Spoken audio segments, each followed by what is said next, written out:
Today I thought I would make banana bread while chatting about the latest IPCC report and what it means for us at an individual level trying to make systemic change with the climate. So the report effectively called for a 95% reduction in coal, a 60% reduction in gas and in oil, and a 45% reduction in gas.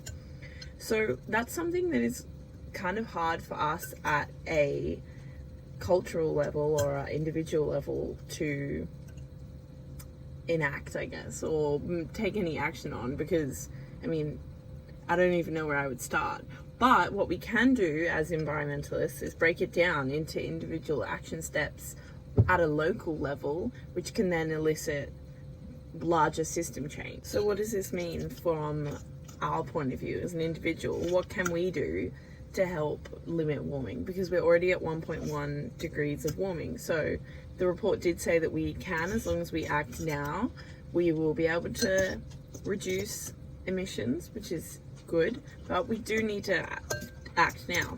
So you can do things at a community level, like start to create a circular economy. So, you know, that means instead of consuming lots of new goods, opt for maybe a thrift store or swap or rent from someone, you know, because at the end of the day, when we consume and buy things, we're supporting the fossil fuel industry. Another good tip to try is you don't have to necessarily cut out, and this is what it says in the report, dairy or animal products, but you do need to reduce your intake of them. So maybe that means introducing a meatless Monday, or a, you know, throughout the week, no breakfast is going to have an animal product in it. We also need to reduce our waste. So this can be done in a couple of ways.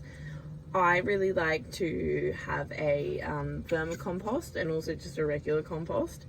I live in a bus, but we do rent someone's land, so we do compost, and also opting for refill stores. So that's what I do. I go to the Source, I think they're called Source Bulk Foods in Australia, and they're really good. You literally just go in there and you refill your jars. They usually come in bags like this, and then bags like this you can then put into the compost. So that is what we call a circular system. You know, you're giving something an end of life cycle that has a low impact on the planet, and you're refilling and reusing goods and services. Another good option is to try and take public transport more. I know it can be hard if your area doesn't have a good public transport system, but even just doing a car share or a ride share can dramatically reduce your environmental impact.